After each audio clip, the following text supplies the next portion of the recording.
Hello বন্ধুরা, সবাইকে স্বাগত জানাই স্টাডি সাকসেস কোচিং সেন্টারে। বন্ধুরা, তোমরা যারা আমাদের WBSSC গ্রুপ সিডি এক্সাম দেবে, তো তোমাদের জন্য আজকের খুবই একটা গুরুত্বপূর্ণ টপিক নিয়ে আলোচনা করব, যে টপিক থেকে কিন্তু কোশ্চেন কিন্তু অবশ্যই তোমাদের এক্সামে থাকবে। সেটা হচ্ছে কি না, সে হচ্ছে পরিবেশ সচেতনতা, অর্থাৎ এনভায়রনমেন্ট অ্যাওয়ারনেস। এটা থেকে কিন্তু কোশ্চেন থাকবে, তোমরা সিলেবাস দেখেছো নিশ্চয়ই, এই টপিকটা কিন্তু রয়েছে। তো এটা আজকের আমাদের WBSSC গ্রুপ সিডি 40 নম্বর ক্লাস। তো যারা আমাদের আগের ক্লাসগুলো দেখোনি, তো অবশ্যই বলবো, ডেসক্রিপশানে লিঙ্ক রয়েছে, প্লেলিস্ট রয়েছে, প্লেলিস্ট ধরে ধরে এক এক করে অবশ্যই শেষ মুহূর্তে ক্লাসগুলো অবশ্যই দেখে যাবে। আর যদি আমাদের নোটস নিতে চাও, তাহলে আমাদের হোয়াটসঅ্যাপ নাম্বার রয়েছে, এই নাম্বারে মেসেজ করো, যেখানে তোমরা জিকে এবং ইংলিশ নোটস পেয়ে যাবে মাত্র 29 টাকায়। টপিক ওয়াইজ জিকের নোটস এবং তার সঙ্গে English English previous year plus English notes তোমরা পেয়ে যাবে মাত্র 29 টাকায়। যদি নিতে চাও তো অবশ্যই আমাদের হোয়াটসঅ্যাপ নাম্বার, এই নাম্বারে মেসেজ করো। তো চলো আজকে দেখে নিই আজকে ক্লাসের ফার্স্ট কোশ্চেন কী রয়েছে। বিশ্ব পরিবেশ দিবস কবে পালিত হয়? বিশ্ব পরিবেশ দিবস কবে পালিত হয় বলো দেখি। সঠিক অ্যান্সার কী হবে? সঠিক অ্যান্সার আসবে অপশান নাম্বার বি, 5ই জুন। 5ই জুন বিশ্ব পরিবেশ দিবস পালিত হয়। পরিবেশ সংরক্ষণ আইন কোন সালে পাস হয়? পরিবেশ সংরক্ষণ আইন এটা কোন সালে পাস হয়? 1980, 1981, 1986 না হচ্ছে 1990? সঠিক অ্যান্সার 1986। পরিবেশ সংরক্ষণ আইন 1986 সালে পাস হয়। তারপরে দেখো, ভোপাল গ্যাস দুর্ঘটনা ঘটে কোন সালে? ভোপাল গ্যাস দুর্ঘটনা ঘটে কোন সালে? 1980, 1982, 1984 না 1986?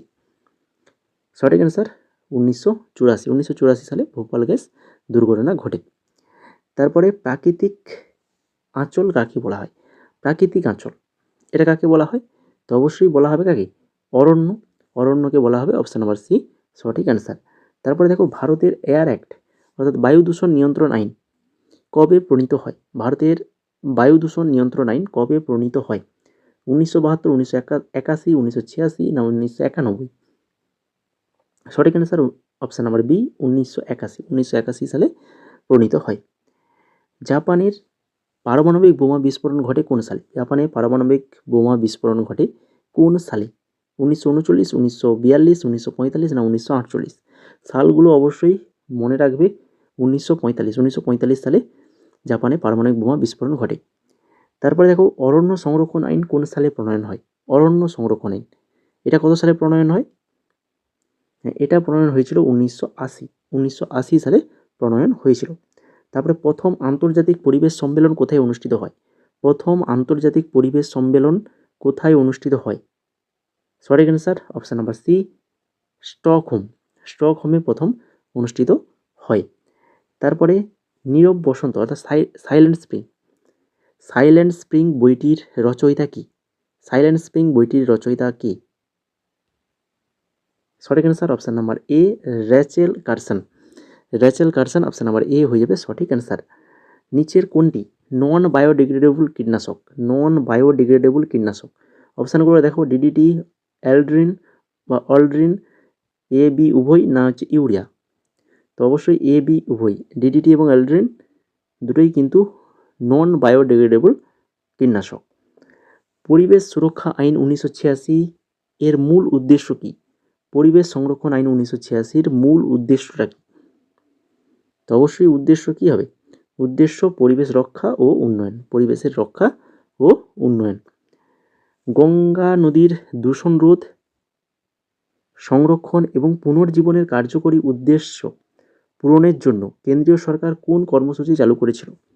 গঙ্গা নদীর দূষণ রোধ, সংরক্ষণ এবং পুনর্জীবনের উদ্দেশ্যে যে কর্মসূচি চালু করেছিল সেটা হচ্ছে কি? নমামি গঙ্গে অনুষ্ঠান। নমামি গঙ্গে অনুষ্ঠান চালু করেছিল। তারপর দেখো, সিওডি। সিওডি সিওডি এর পুরো নাম কি? এর পুরো নাম হচ্ছে chemical oxygen demand. Chemical oxygen demand. তারপরে 1984 সালে সুন্দরবনকে কি ঘোষণা করা হয়? 1984 সালে সুন্দরবনকে কি ঘোষণা করা হয়? জাতীয় উদ্যান, টাইগার রিজার্ভ, বায়োস্ফিয়ার রিজার্ভ না হচ্ছে অভয়ারণ্য? সঠিক অ্যান্সার হয়ে যাবে অপশান নাম্বার এ জাতীয় উদ্যান। 1984 সালে সুন্দরবনকে জাতীয় উদ্যানে ঘোষণা করা হয়। বন্যপ্রাণী সংরক্ষণ আইন চালু হয়, বন্যপ্রাণী সংরক্ষণ আইন চালু হয় কবে, কত সাল? 1965, 1972, 1980 না 1986? সঠিক অ্যান্সার 1972। 1972 সালে বন্যপ্রাণী সংরক্ষণ আইন চালু হয়। এরপর বায়ুমণ্ডলে নাইট্রোজেনের পরিমাণ কত? বায়ুমণ্ডলে নাইট্রোজেনের পরিমাণ সব থেকে বেশি থাকে বায়ুমণ্ডলে নাইট্রোজেন, সেটা হচ্ছে 78.08%। ভারতে পরিবেশ রক্ষা আইন পাস হয় কত সালে? ভারতে পরিবেশ রক্ষা আইন পাস হয় কত সালে? সঠিক অ্যান্সার 1986 সালে। বিশ্ব আবহাওয়া দিবস উদযাপিত হয় কবে? বিশ্ব আবহাওয়া দিবস এটা কবে উদযাপিত হয়? 5ই জুন, 23শে মার্চ, 22শে মার্চ না হচ্ছে 16ই সেপ্টেম্বর? 23শে মার্চ। বিশ্ব আবহাওয়া দিবস উদযাপিত হয় 23শে মার্চ। আন্তর্জাতিক রেড ক্রস সোসাইটি সদর দপ্তর কোথায়? আন্তর্জাতিক রেড ক্রস সোসাইটির সদর দপ্তর কোথায় রয়েছে? এটা রয়েছে সুইজারল্যান্ড। কোথায় রয়েছে? সুইজারল্যান্ডে রয়েছে আন্তর্জাতিক রেড ক্রস সোসাইটির সদর দপ্তর। তারপরে 20 নম্বর, আর তোমরা যারা ক্লাসটাকে এখনও লাইক করোনি, যদি ভালো লেগে থাকে তো অবশ্যই লাইক করে দাও। যারা তোমরা পরবর্তী এই ধরনের যদি আরও ক্লাস পেতে চাও তাহলে অবশ্যই চ্যানেলটাকে সাবস্ক্রাইব করে রাখো। গ্রুপ সিডি দুটো এক্সামের জন্যই এই ক্লাসগুলো ভেরি ভেরি ইম্পর্টেন্ট। তো যারা ডির এক্সাম দেবে ক্লাসটাকে অবশ্যই লাইক করে, কমেন্ট করে, শেয়ার করে ফেলবে এবং তার পাশাপাশি চ্যানেলটাকে অবশ্যই সাবস্ক্রাইব করে রাখবে। এবং আমাদের এই যে Telegram channel study success coaching centre, এখানে তোমরা কিন্তু যুক্ত হয়ে যাও। এখানে ক্লাসের পিডিএফে কিন্তু আমি এখানে আপলোড করে দেবো, ঠিক আছে? আগের ক্লাসগুলো আপলোড করে দিয়েছি, পরবর্তী ক্লাসের পিডিএফগুলো তোমরা এই টেলিগ্রামেই পেয়ে যাবে। এরপরে দেখো 20 নম্বর কোশ্চেন, চেরনোবিল দুর্ঘটনা কত সালে হয়েছে? চেরনোবিল দুর্ঘটনা এটা হয়েছে 1986 সালে। তারপরে হারবিটাট শব্দটি কোন বিষয়ের সঙ্গে সম্পর্কিত? তো এটা হচ্ছে ইকোলজি শব্দের সাথে সম্পর্কযুক্ত। বায়ুমণ্ডলে সবচেয়ে বেশি পরিমাণে কোন গ্যাস আছে? বায়ুমণ্ডলে সব থেকে বেশি পরিমাণে কোন গ্যাস? একটু আগেই বলেছিলাম নাইট্রোজেন রয়েছে সব থেকে কিন্তু বেশি পরিমাণে। তারপর ইলেকট্রোস্ট্যাটিক প্রিসিপিটেটর অর্থাৎ ইএসপি যন্ত্র প্রধানত ব্যবহৃত হয়। ইএসপি যন্ত্র এটা কিসের ক্ষেত্রে ব্যবহৃত হয়? জল বিশুদ্ধীকরণ, শব্দ দূষণ কমাতে, বায়ু দূষণ প্রতিরোধ না হচ্ছে মাটি সংরক্ষণ? সঠিক অ্যান্সার অপশান নাম্বার সি, বায়ু দূষণ প্রতিরোধে। নিচের কোনটি তেজস্ক্রিয় বায়ু দূষক? তেজস্ক্রিয় বায়ু দূষক কোনটি? অক্সিজেন, নাইট্রোজেন, ইউরেনিয়াম না হচ্ছে কার্বন? তেজস্ক্রিয় বায়ু দূষক যেটা হচ্ছে সেটা হচ্ছে ইউরেনিয়াম। তারপর শব্দের তীব্রতা পরিমাপের একক কি? শব্দের তীব্রতা পরিমাপ করা হয় কোন এককে? ডেসিবেল এককে ব্যবহার করা হয়। তেজস্ক্রিয়তার প্রথম আবিষ্কার করেন কি? তেজস্ক্রিয়তা কে আবিষ্কার করেছিল? Rutherford, Madame Curie, Henri Becquerel না হচ্ছে আইনস্টাইন? সঠিক answer option number C, Henri Becquerel তেজস্ক্রিয়তা আবিষ্কার করেছিল সর্বপ্রথম। তারপর রেডিয়াম কে আবিষ্কার করেছে বলো? নিউটন, মেরি কুরি, বোর না হচ্ছে ডাল্টন? অবশ্যই option number B, Marie Curie radium আবিষ্কার করেছিল। তারপরে গঙ্গা অ্যাকশন প্ল্যান এটা শুরু হয় কবে? গঙ্গা অ্যাকশন প্ল্যান 1980, 1984, 1986 না 1990? এটা হয়েছিল 1986 সালে। তারপর জল দূষণ প্রতিরোধ ও নিয়ন্ত্রণ আইন প্রণীত হয়। জল দূষণ প্রতিরোধ ও নিয়ন্ত্রণ আইন কবে প্রণীত হয়? 1980। হ্যাঁ কি কত? 1974 সালে জল দূষণ প্রতিরোধ নিয়ন্ত্রণ আইন প্রণীত হয়। তারপরে নর্মদা বাঁচাও আন্দোলন মূলত কোন বাঁধ নির্মাণের বিরুদ্ধে হয়েছিল? নর্মদা বাঁচাও আন্দোলন এটা কোন বাঁধ নির্মাণের বিরুদ্ধে হয়েছিল? সর্দার সরোবর বাঁধ নির্মাণের বিরুদ্ধে।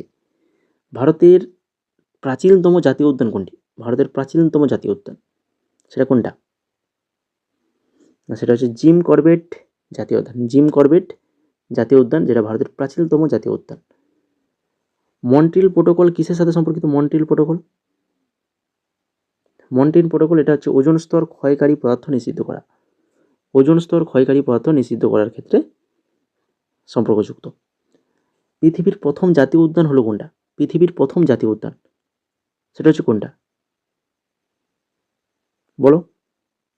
Option number A, Yellowstone national park. Yellowstone national park পৃথিবীর প্রথম জাতীয় উদ্যান। এক্স-রে সংরক্ষণের একটি পদ্ধতি, এক্স-রে সংরক্ষণের একটি পদ্ধতি, অভয়ারণ্য, জাতীয় উদ্যান, চিড়িয়াখানা না বায়োস্ফিয়ার রিজার্ভ। এক্স-রে সংরক্ষণ, এক্স-রে সংরক্ষণ যেটা হচ্ছে চিড়িয়াখানা, চিড়িয়াখানা হয়ে যাবে সঠিক অ্যান্সার।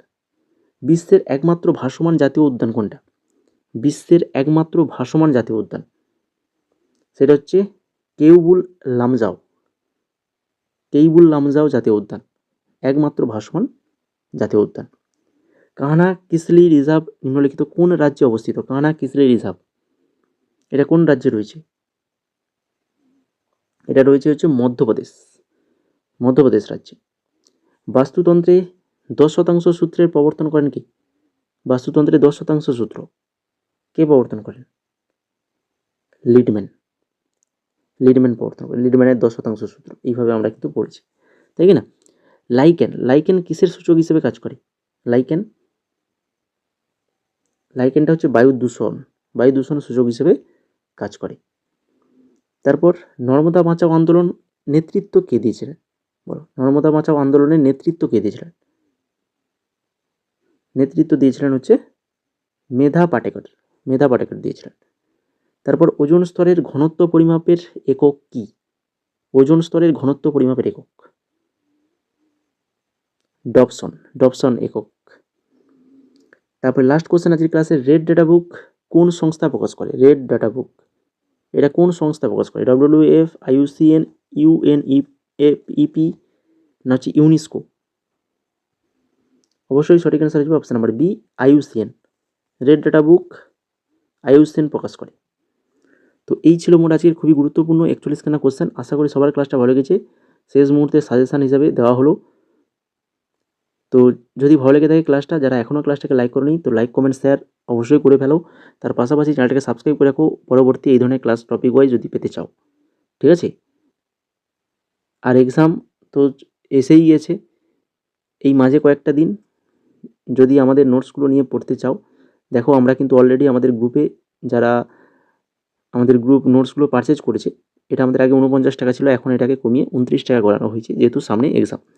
তো তুমিও নিতে পারো এটা, জিকে এবং ইংলিশ নোটস পেয়ে যাবে, যেখানে দেখতেই পাচ্ছ আমাদের ওয়েস্ট বেঙ্গল রিলেটেড জিকে রয়েছে, জেন্ডার অ্যাওয়ারনেস যেটা নতুন অ্যাড হয়েছে এই সিলেবাসে, তাছাড়া ইংলিশের জন্য ভোকাবুলারি রয়েছে, স্পেলিং রয়েছে, এনইপি রয়েছে, খুবই ভেরি ভেরি ইম্পর্টেন্ট একটা টপিক। তাছাড়া আমাদের পশ্চিমবঙ্গ সম্পর্কিত কারেন্ট অ্যাফেয়ার্স রয়েছে, ওয়ান ওয়ার্ড সাবস্টিটিউশন রয়েছে ইংলিশের। তাছাড়া ইংলিশ আমাদের প্রিভিয়াস ইয়ারের ইংলিশ এবং জিকে কোশ্চেন এগুলো পেয়ে যাবে, এবং ইম্পর্টেন্ট তোমাদের এক্সামের জন্য ইংলিশ কিন্তু কোশ্চেন অ্যান্সার পেয়ে যাবে। তাছাড়া রয়েছে নোবেল পুরস্কার 2025-এর তালিকা, আর WBP যে এক্সাম হয়েছে এসআই এবং কনস্টেবল দুটোরই কিন্তু PDF দেওয়া রয়েছে এখানে গ্রুপে।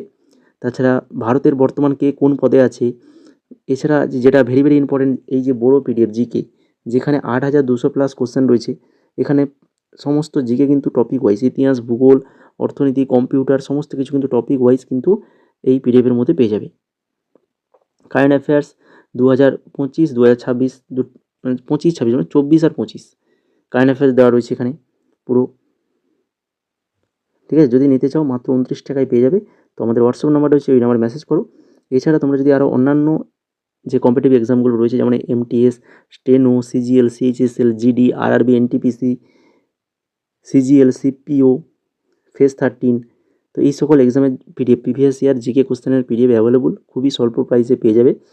যদি নিতে চাও তো আমাদের হোয়াটসঅ্যাপ নাম্বার রয়েছে, এই হোয়াটসঅ্যাপ নাম্বারে মেসেজ করো। ডেমো দেখতে চাইলে টেলিগ্রামে চলে যাও, ওখানে ডেমো লিঙ্ক পেয়ে যাবে, বা আমাকে মেসেজ করলেও আমি ডেমো লিঙ্ক দিয়ে দেবো তোমাদের, ঠিক আছে? তো অবশ্যই হোয়াটসঅ্যাপ নাম্বার 6294528484 এই নাম্বারে মেসেজ করবে।